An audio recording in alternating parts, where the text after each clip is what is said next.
Wala na halos ang Maynila ng aking kabataan noong dekada 70.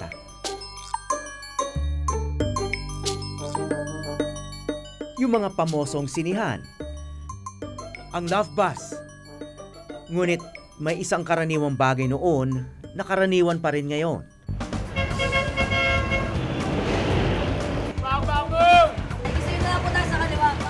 Sinasakyan,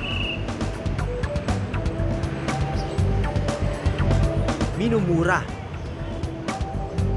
minamahal. Ang simbolo ng pagkamalikhain ng Pilipino. Nag-uugnay sa ating nakaraan. Mamamaalam na.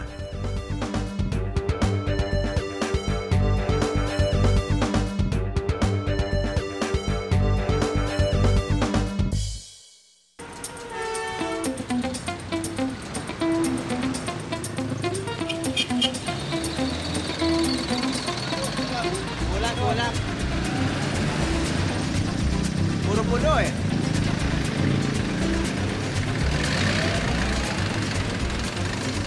Nag-umpisa na ang paghuli ng mga lumang jeep ngayong Enero. Kaya naging mahirap na raw ang pagsakay ng mga pasahero. Puro puno yung jeep. Doon pa lang sa kanto, napupuno na yung mga jeep. Kaso bawal ang loading doon. Kaya dito tayo sa legal na pwesto. Kaso pagdating dito, puro puno na yung mga jeep. Puno eh. Ito. Ito, tara na. Tinitira ito. Morning.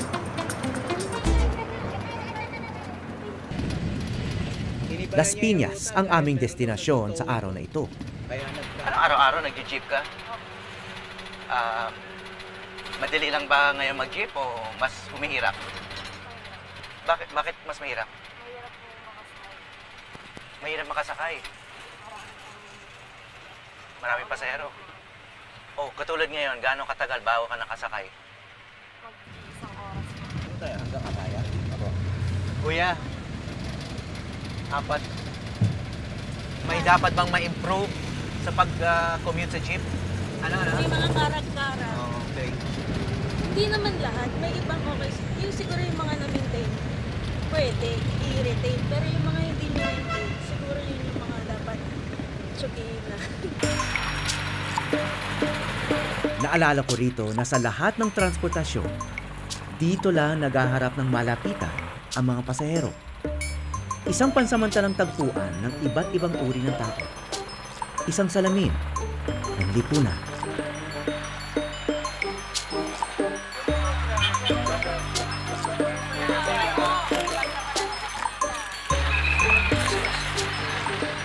Inumpisahan na ng Administrasyong Duterte ang malawakang programa ng modernisasyon ng pampublikong transportasyon.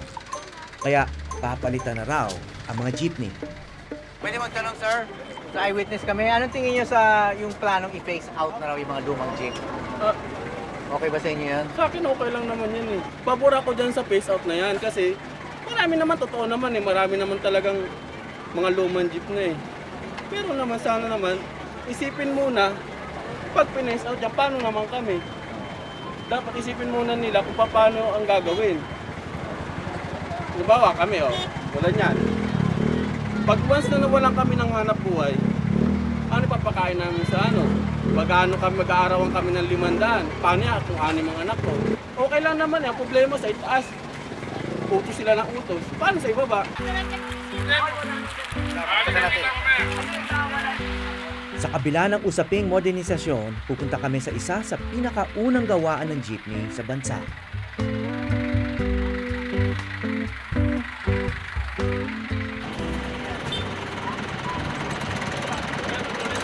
Dagan ba ka ng saraw?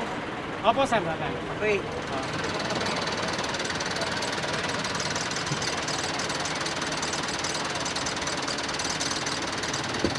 Kano ba sa jeep niya? Patulad dito, halimbawa. Ang loaded na sinasabi nila, nasa 900,000. 900? Oo, pero loaded yun. Ibig sabihin ng mga stereo. May stereo pa. Oo, kompleto na. Pero yung mga ordinary lang, nasa 500. Walang, ano yung nakakamahal? Mga ginasal at saka yung prangkesa. Prangkisa. So, wala na yun sa jeep. Wala. Prangkisa, baka naman prangkisa. Dati bintahan dito, magkano na naman, 180. Nagawit sa dabandaan. Taong 2000, tsuper na ng jeep itong si Romy. Ngunit hanggang ngayon, nakikipasada lang siya. Hindi niya raw kayang bumili ng sarili. Paano pa kaya kung lumabas na ang mga bagong modelo ng jeep? Higit talaga.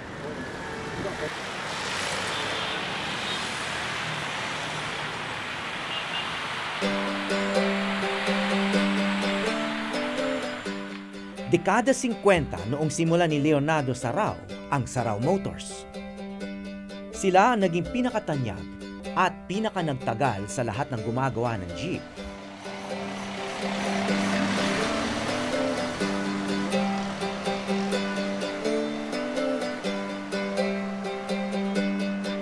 Noong 1960s, pero ano to, yung original shop nila somewhere in Zapote. Ang anak niyang si Ed ang nagmana at nagpapatakbo nito ngayon.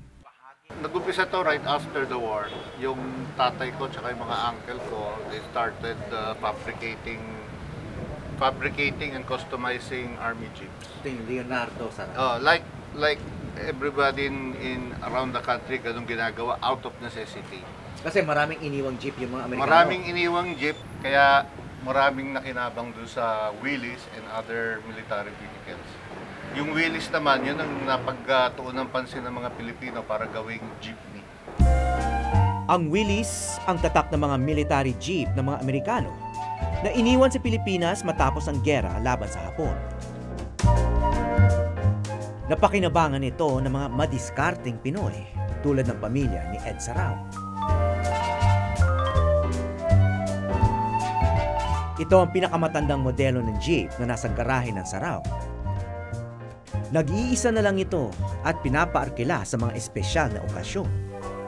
Actually, I think nakuha natin to sa mga Spanish-Mexican yung pagkamakulay. Probably in some parts of Southeast Asia. Kasi yung the fiesta look or yung aura. At may kultura ng nakaugnay dito sa jeep, no? Kasi pag sumasakay ka ng jeep, may mga gawain na sa loob ng jeep na hindi mo mapapansin sa ibang klaseng sasakyan. Unang-una ay magkaharap yung mga pasahero. May interaction sila. Minsan dyan din nagkakaligawan at nagsipag-asawahan yung mga commuters. Dahil una yung pagbigay mo pamasahe, mag-aabot, ganyan-ganyan. You start a conversation from there. May human touch na yun. Oo, meron na. Personal human touch. So, ano yung chance nga na hindi na magtatagal tong jeep after how many years ba ang bilang nyo nitong jeep? Well, I don't think so kasi baski sa probinsya kailangan po rin ng jeepney. With regards to modernization too, meron din naman kaming mga may offer para doon sa programa ng gobyerno. Like right now we're doing something new. It's either going electric or Euro 4. Susunod din naman.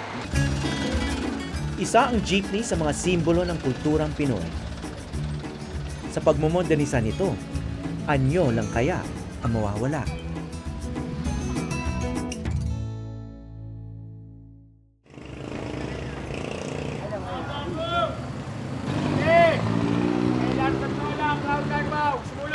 Ate, ay kasi na lang po tayo sa kaliwa. Para pumakas po tayo, pare-pares po tayo mapapalagan.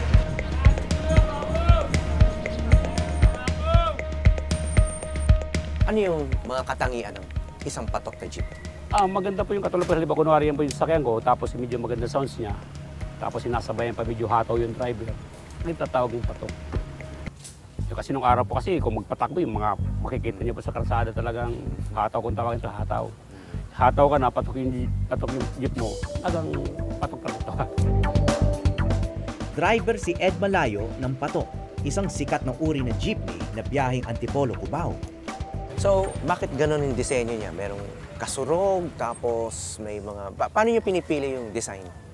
Depende po kasi sa, kunwari, ako po yung magpapagawa. Kung ano po yung gusto kong ilagay doon, yun lang susunod naman po yung one. Katulad, pinalagay ko po doon sa gilid, kasurog. Bakit? Wala po, parang kumbaga sa katulong. Kasunod po kasalitang Bicol po kasi yun. Kumbaga katulong ko sa paghanap buhay ko, parang ganon. Katulong ka sa buhay ko. Gaano man kaporma ito, hindi pa rin ito papasa sa programang modernisasyon ng mga jeep. At pati raw ang sistema ng pamamasada, magbabago rin. Anong tingin niyo doon sa mungkahi na ang mas maganda raw sistema sa jeep? Yung swelduhan na lang daw. Sa jeep po kasi, kung yung papamasada, kung wala pong oras, mas malaki kikitain mo. Kasi kumbaga sabi mo, maghahapit ka. Kaya bis na gusto mo nang gumray, pwede pang isang round trip pa. So parang dagdag kita pa yun. Grade 3 lang ang tinapos ni Ed.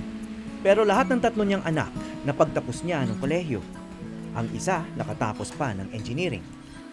Ramdam mo ba na ginagapang niya yung pag-aaral niya? Opo, kasi one time parang third year college ako sa Adamson. Parang late na yata ako magbabayad ng exam ko eh. So, parang kinolekta pa na boundary ang ibinayad ko doon sa accounting namin sa Adamson. Parang 20 peso bill pala at binabayad namin. Bibilang kami ng accounting, ginisa-isa namin eh. So, doon nakikita na, na-delay lang pero nandiyan pa rin eh.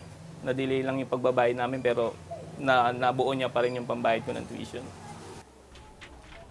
Mula sa barya-baryang pamamasada niya ng jeep, nakapagpundar ng bahay at maliit na tindahan si Ed. Anong iniisip niyo pag pinag-uusapan o binabalita itong tinatawag na jeepney modernization program? Medyo, siyempre po, kasi yun lang ang pinagkakakitaan niya. Kagaya yung, siyempre, yung mga anak ko, may mga asawa na rin, hindi mo na rin pwedeng asahan na makasuporta sa amin. Kaya siyempre, kinakabahan din po kami na kung paano, kung pag nawala nga na face out nga po yung mga jeep, wala siyang pagkakakitaan ng wala. Kaya sabi niya nga, sige, kaya nga ito nga, inisimulan namin itong tindahan na to, kahit paano, meron kaming income sa araw-araw.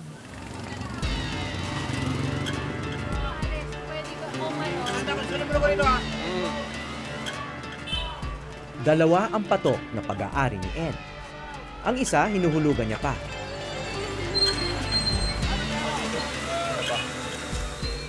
Paano kung matapos na niya itong bayaran, ngunit hindi na pwedeng gamitin ito?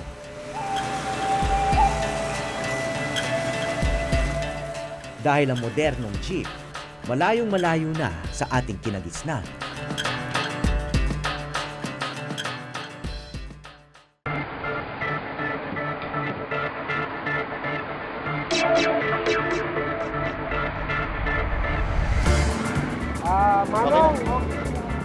Pagpasok ng Enero, masugid na raw ang panghuhuli ng mga ubod na lumang jeep. Yung usok at saka itong gulong nyo, ito ayusin natin na libre po yung hangin pero pinupulusyon natin. Diba? Dapat bigyan natin ng pagkakataon yung mga bagong henerasyon na makalanghap ng hangin na sariwa. May ano po ba kayo? Handbrake? Walang handbrake. So, marami ng violation. Handbrake. Albo. Usok. Basically, yung other modes of transportation natin like the buses, yung mga UV Express, yung mga taxi, school service. Ito, may strict tayong implementation ng 15-year rule, no? After ng gamit mo ng 15 years ng unit mo, kailangan mo nang itong palitan. Kailangan mo na itong palitan ng mas bagong unit. Pero dito sa jeepney, nagkaroon ng double standard yung mga past administration natin. Meaning, okay lang mag-extend kahit na more than 15 years old na yung mga jeepney natin, pwede pa rin pumasada. Pero nakikita nyo naman yung mga video natin kanina, di ba?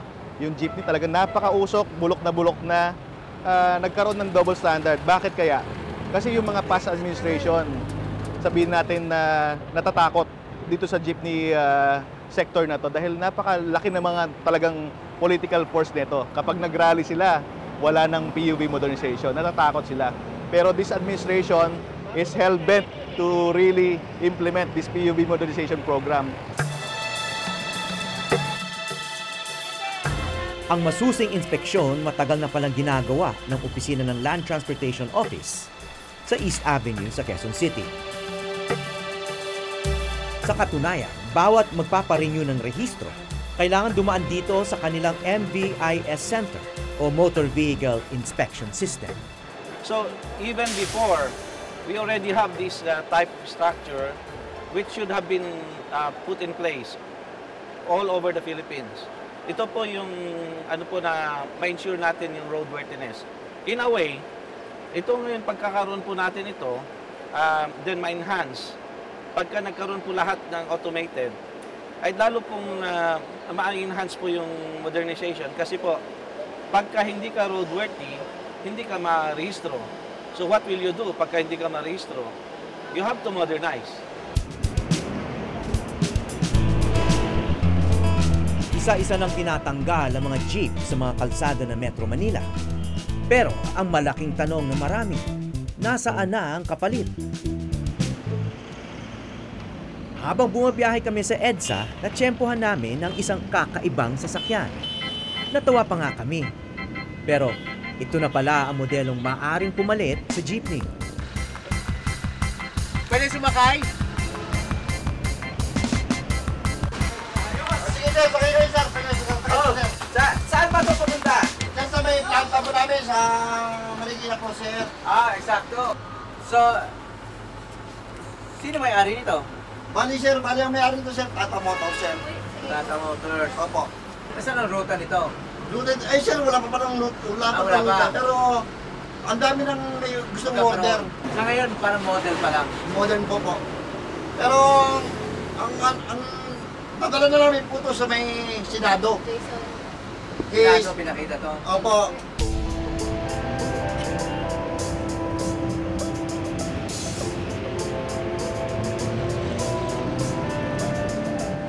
Sumama kami sa garahe ng Tata Motors sa Marikina para alamin kung kailan nga ba ilalabas ang mga bagong pampasadang jeep. Malaking brand sa India ang Tata Motors. Paano ba yung labanan dito sa modernization? Kasi maraming gustong sumali diyan, ano? Yes. Yung mga brands na gustong mag-participate, gumawa ng kanya-kanyang concept prototype vehicle. So, andyan yung Japanese brands, and dyan din pumuporma rin yung mga China brands natin, and even India is interested to participate. Pero pag may nakuha sila, hindi naman iisa lang yung supplier nito? Hindi po. Because the replacement of more than 230,000 public utility jeeps, hindi kaya ng isang brand lang yun. So, anong timeline bago makita to ng mga mga motorista, yung mga commuters? That's actually a good question, and we're also waiting for the government's so wala pa silang sinasabi na by this date dapat meron ng mga units. Wala pa.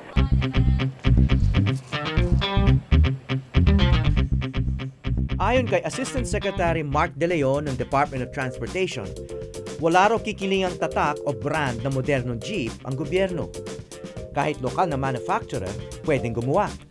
Basta kung sinong manufacturer ang interesado, as long as they pass the standards, pwede silang mag-supply ng units. Ang epekto niyan, magkokompetensya yung mga manufacturers to bring the prices of the jeepneys lower. No, yun yung pinaka-objective natin. I-open natin yung market dito sa bagong jeepney model na to para talagang maging paborable dun sa mga jeepney operators na kailangan bumili ng bagong jeepney.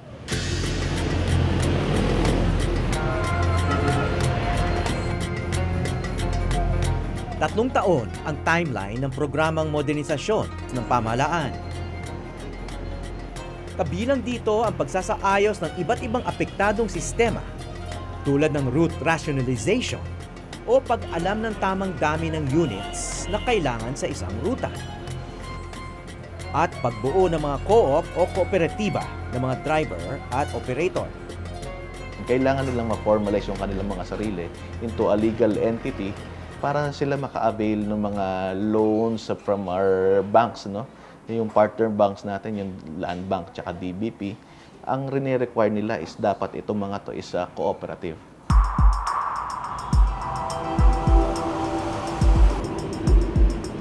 Pagkakaroon ng maayos na organisasyon ang pinakapakay raw ng Department of Transportation sa programang ito.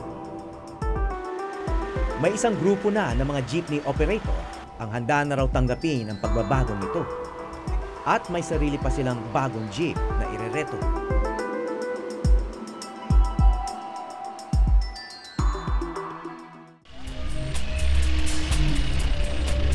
Based on DOTRO, yung specs nila, talagang, yes sir. Talagang, Galing China ang sumunod na modelo ng modernong jeep na nakita ko.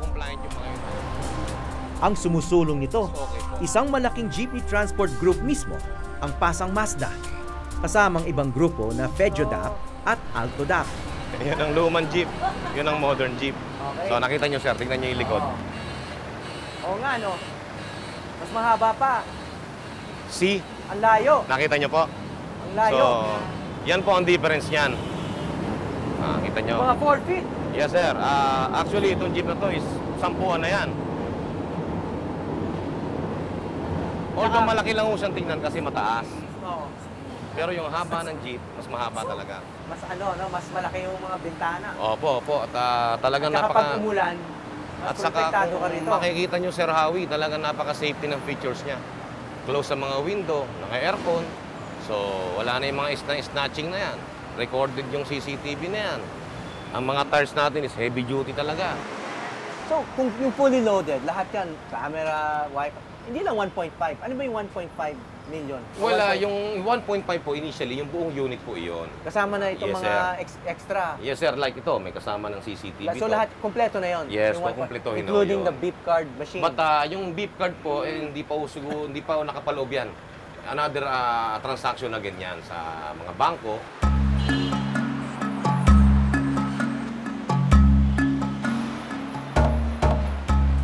Magkaharapan pa rin ang mga upuan tulad ng nasa lumang jeep. Pero ang bayaran, mag-iiba na. Wala nang pasa-pasa ng barya hanggang sa driver. Preloaded card na ang gagamitin gaya ng sa LRT at MRT.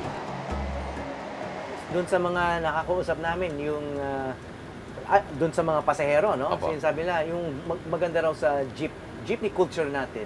Yun nga, may kultura siya eh. Una, itong design na ganito, yung magkaharap, mas interactive daw. Tulad na ngayon, Yes, sir. nagkakatinginan tayo. Opo. Mas madaling mag-uusap. Pangalawa, ito lang daw yung transportasyon na parang may cooperation sa loob. Nagpapasahan ng bayad, may Yes, sir. nag-uurungan, Opo. nag-accommodate ng mga ibang pasahero, gano'n. No? Sinasabi na yun daw maaaring mawala. Magiging top in top out na ho itong modern jeep eh. Cashless transaction na ho ito eh. Beep card na. So ang driver naman natin is meron ho siyang ATM. So daily, pwede naman din niya makuha yun. Parang empleyado nga. Yes sir. At the end of the day, Sa pupunta bangko. na siya sa ATM, then mawi-withdraw naman niya yon. So, daily may Yes sir. hulog yes, sir. doon. Yes sir. Papasok na kagad yon. At the end of the day, pag garahe niya, nandun na yon. At lahat ng Matic na pasahero, kailangan may beep card. Yes sir. Okay, tungkol din sa lifestyle ng mga driver. Napansin namin na Yes, wala sir. siyang katabi rito sa driver seat. Yes sir. May slogan nga dyan eh. Basta driver, sweet lover eh. Totoo po ang issue na yan. And when it comes po doon sa mga upuan na sinasabi natin sa jeep, hindi na makakadiskarte ang driver ng chancing-chancing. Wala na siyang pwedeng diskartehan dyan. At yung mga asawa na nagbabakride, wala na ho yun. Dahil ang driver nila, ang asawa nila, solo na ang upuan. Sa lungsod ng Tacloban sa Leyte, umpisa na ang pagbabago. Nitong nagdaang Martes, 45 electric jeep o e-jeep ang nabigyan ng prangkisa para pumasada. Inilagay sila sa mga missionary route o ruta na wala pang jeep na pumapasada.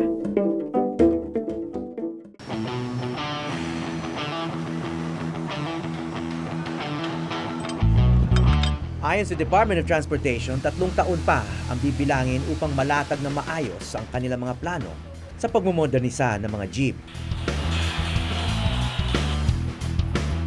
Bali, well, ito. Kaya pati ang Sarao, ang tahanan ng tradisyon, may panahon pa para humabol.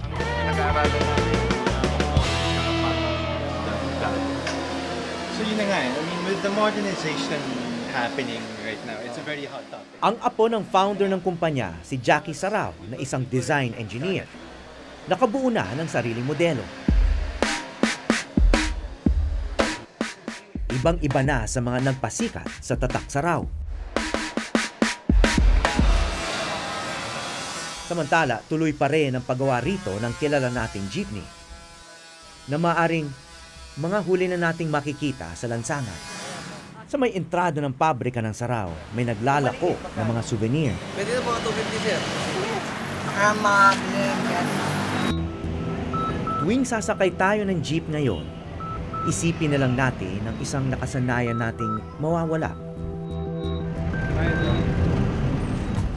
Ang pasahan ng bayad mula dulo hanggang driver. Isang simpleng pakikipagsalamuha ng mga hindi magkakakilala. At honesty system yan. Dahil wala naman magagawa ang tsuper ng jeep kung takasan siya ng pasahero.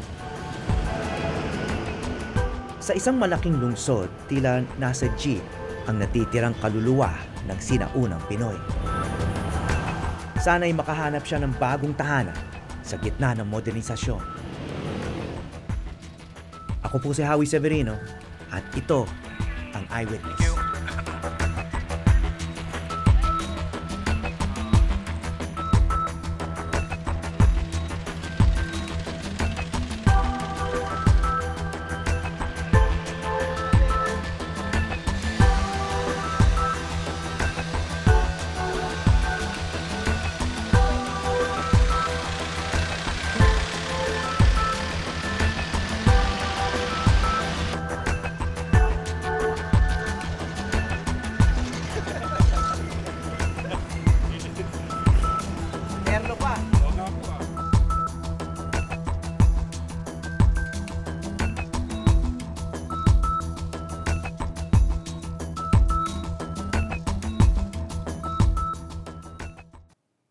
Maraming salamat sa pagtutok sa Eyewitness, mga kapuso. Ano masasabi niyo sa dokumentaryong ito? I-comment na yan at mag-subscribe sa GMA Public Affairs YouTube channel.